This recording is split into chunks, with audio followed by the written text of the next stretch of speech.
Welcome to the week 4. Oh my God, time is getting away from me here. Week 4 early action, halftime with Harmon. Thanks everybody for jumping in on Twitter, on Facebook, on YouTube, on Twitch, wherever you're watching right now. Remember to jump into the chat room on your platform, ask some questions.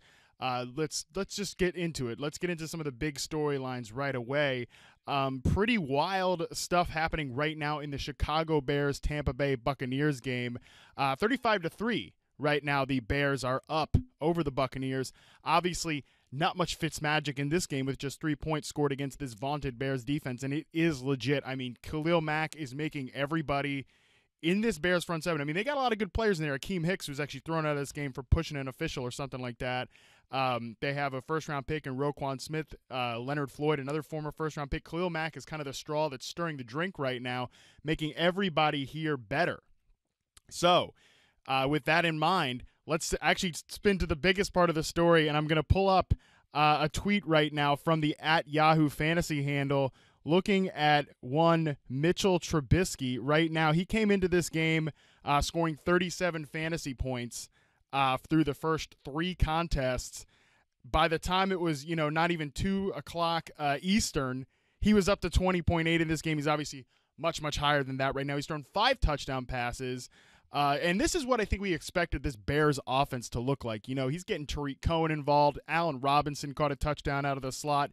Taylor Gabriel had a nice little shovel pass there. Trey Burton came back from the dead, everybody. He scored an early touchdown, the first one to get off on this Bucs defense. So I came into this game thinking this was the hardest game to predict to me. You had the immovable object of the Bears defense versus the unstoppable machine. And then on the other side of the ball, you had literally the easiest object to move. That was the Bucs defense against something that really just hadn't got off the track in the Bears offense. But it looks like so far through this game, that Bears offense is finally looking like the unit that we thought. And that's great to see. Perhaps this is just because of the Bucs defense, which of course was giving up the highest completion rate in the NFL coming to this game. And maybe so this is just what it all is. But I'm excited to see this. This is an offense that had a lot of new pieces. Trey Burton, Allen Robinson, Taylor Gabriel, all these guys were new. Matt Nagy, new offensive system. Maybe this is finally just the moment that it all comes together. So I'm going to jump into the chat room right now, and there's a lot of really good questions. One about Chris Carson. I mean, plenty of questions coming in here from Chris Carson. Whether you're on Facebook, whether you're on Twitter, Twitch, YouTube, ask some questions of the chat. And Chris Carson, I do expect him to play in this game. I think it's a good spot for him. I believe the Seattle Seahawks are road favorites in this game. I think they're getting 3.5 points, something like that, depending on the book that you're in. And I think that Allen Robinson, by the way, just found the end zone again. No, excuse me, that's a replay. He's not found the end zone again. I'm watching a halftime stream here as we are on halftime with Harmon. I think Chris Carson plays, and I think he's a solid play against a Cardinals defense that isn't that good, and in a game where the Seahawks should be able to control this action. Are the Pats back? I think the Pats are back in a certain extent. I mean, the Dolphins always were kind of a fraudulent 3-0 team, but I do think that the Patriots offense is starting to gel together. Josh Gordon is an important piece. He's been out there in some packages, mostly on third down, inside the red zone. And Sony Michel has looked really good. The Dolphins earlier in this game really were letting the Patriots just pile drive them, open up a ton of holes for them, really like this canyon here. I mean, it was a massive amount of running room for Sony Michel, and I do think he is an important part of this offense. From the chat room, is it time to put Dion Lewis on the bench? Yeah, I mean, look, this Titans offense just isn't good right now. They've only got 3 points so far. The Eagles are up 10-3. I don't know that we are really interested in starting any Titans at this point until we see this offense come together. Now, I think Matt LaFleur has been a resourceful play caller for them, but this offense hasn't come together like I thought yet. I was really high on this Titans offense. Marcus Mariota, obviously, I've heard from a number of different people, whether it's Dr. Gene Bramall, Dr. David Chow, some of the most respected medical analysts in the football field, that this is not an injury that's just going to go away anytime soon. This is going to be an injury that stays with Marcus Mariota for a while. It might be till like literally October. And I just got breaking news right now that Chris Carson is actually inactive. So what we were saying about Chris Carson earlier, Scratch that. Don't put Chris Carson in your lineup because he's not going to play in this game.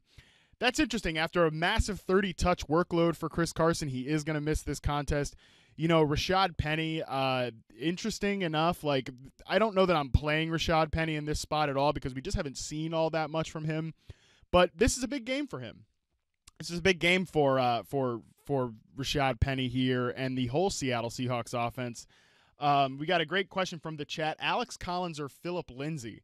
I really like Alex Collins in this game. It has the Steelers-Ravens contest. We usually think of them as like these run-heavy, slug-it-out defensive contests, but I think that this is going to be a high-scoring game, and Vegas agrees. 51-point total in this contest.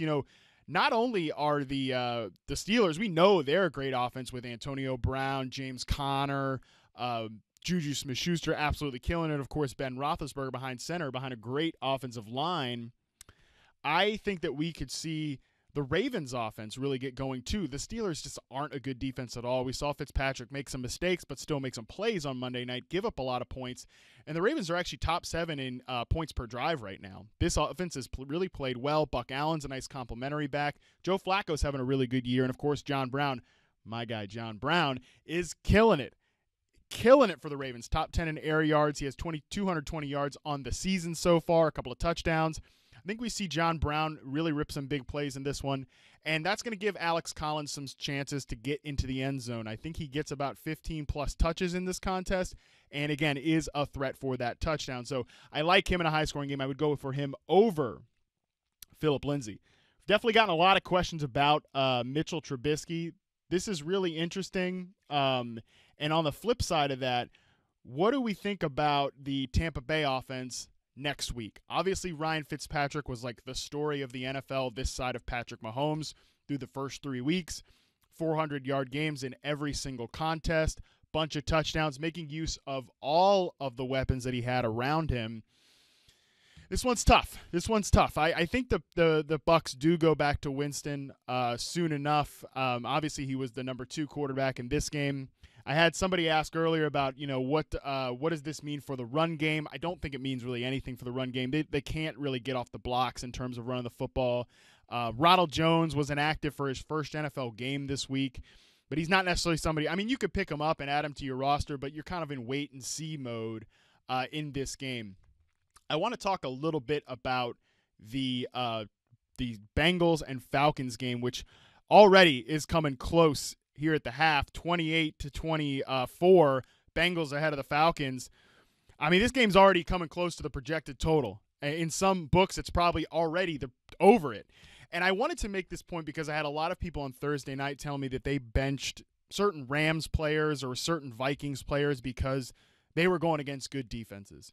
But that game had a 48.5-point total. I took the over in that game and was happy that I did because I saw that as 2 good offenses going head-to-head.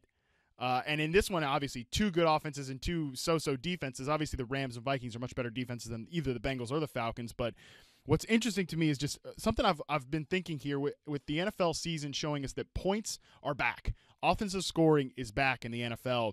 I've been pretty much just – If I've got a player that I know is going to see some volume and he's in a game that Vegas is projecting to be a high-scoring game, I'm not worrying about matchups or individual player versus player guys. I'm throwing him in there. So today, Tyler Eifert was a guy that in any DFS lineup I made, Tyler Eifert was going in there. Gio Bernard I took in a lot of drafts because I wasn't totally confident in Joe Mixon as a bell cow back, and Gio Bernard's on a ton of my fantasy teams, and he's one of the top 3 scoring running backs on the day right now. Obviously, Todd Gurley is still sitting there as RB1, but Gio could certainly catch him in this spot. I mean, Gio so far has scored 2 touchdowns, both on the ground, even though he's only had 7 carries. He's also already chipped in with 3 for 30 as a receiver, and we know that this Falcons defense gives it up to pass-catching backs. Look, I'm not saying this to be like I told you so, but I think this is something that everybody needs to implement going forward. Vegas lines matter. Scoring matters. And if you've got a guy that's going to be in one of these high-scoring games of the week, just forget about the matchups. Don't fret about that stuff. And just run your players out there. Run out these guys that are in these high-scoring contests. Now, I've got an interesting question from Facebook right now. Carlos from Facebook. He wants to know, should he trade Jordan Howard for Aaron Jones? Look, talent might win out here at the Green Bay Packers running back situation. If you guys know me, you know that I'm not somebody that necessarily just puts everything on talent. I like to look at opportunity and everything like that. But it looks like Aaron Jones might win himself some more opportunity here in the Green Bay Packers offense right now. He has scored a touchdown earlier. They're looking real good, the Packers, over the Bills right now. Josh Allen completing under 30% of his passes. It's a great script for running. So we might see more from Aaron Jones here in the second half because he definitely is the best pure runner of this group. You know, Ty Montgomery made a big play as a receiver. He's going to stay involved that way. Jamal Williams is a real good pass blocker, and he's going to stay involved because he's reliable. But Jones is definitely someone that's worth inquiring about. Now, I would not trade Jordan Howard for Aaron Jones, though. Jordan Howard is still the bell cow back of an offense that might be about to take off if what we're seeing today is any indication from this Bears offense and Mitchell Trubisky with Matt Nagy at the helm. I'm going to stick with Jordan Howard here. I'm not going to, just because he's not been one of the guys that's gotten to the end zone today, I'm not just going to suddenly bail on him. I think you really keep it going with Jordan Howard. Interesting question from Mike from Periscope. Royce Freeman or Matt Breida? This is an interesting one to me. I don't know that I have a strong feeling here. I don't really like how this game is going to set up for Royce Freeman.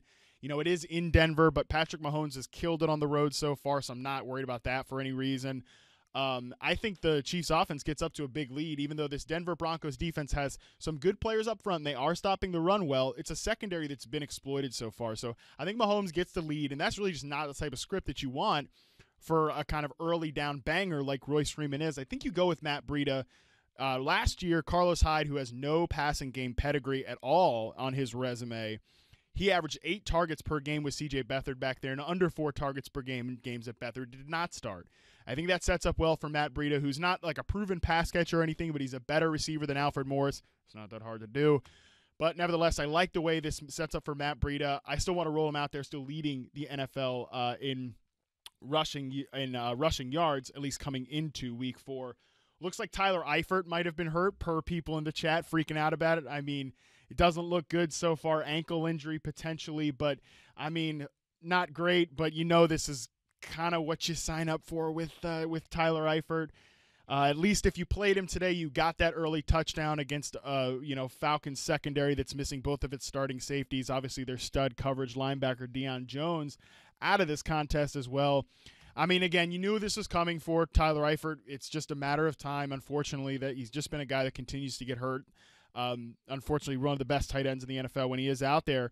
I think if you're looking at it, though, this Bengals offense does have a lot of talented players, so, potential boost to John Ross. I mean, John Ross scored a touchdown today. Looked like he came up a little gimpy afterwards, too. Again, no shock. Another guy who gets hurt all the time. He scored a touchdown. Tyler Boyd is not killing it in this game, 3 for 29 so far coming into the second half. But Tyler Boyd's a guy who's been getting a lot of volume. If you have Tyler Boyd, I think you continue to roll him out there. And, of course, also just a general boost to these guys like Tyler Kroft, CJ Uzomah, who have, been in and out of our fantasy realm before. Tyler Kroft was actually a pretty decent streamer last year when Tyler Eifert went down. A lot of Tylers there on the Cincinnati Bengals. One more question before we get out of here, and this comes from Alex. From Facebook. He wants to know, when will Doug Baldwin be worth a start?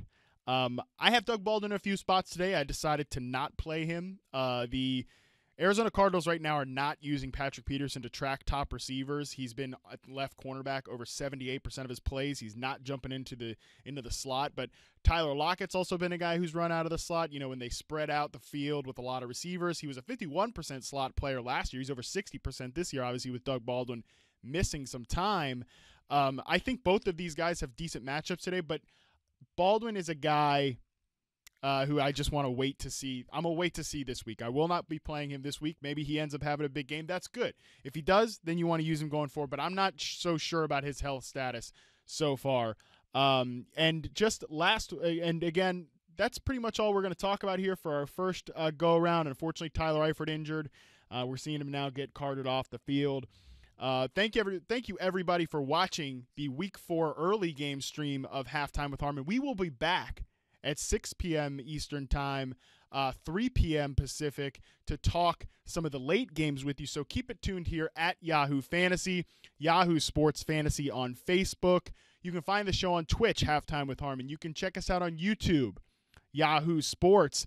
We will definitely be coming at you again, and thank you all so much for tuning in. I'm Matt Harmon at MattHarmon_BYB. If I didn't get to your question in the chat, hit me up on Twitter at MattHarmon_BYB with the hashtag Halftime with Harmon, and I will answer all of them that you have there. So if I didn't get your question today, just jump in there and then check us out for the late game stream. I'm Matt Harmon, and I'll see you all then.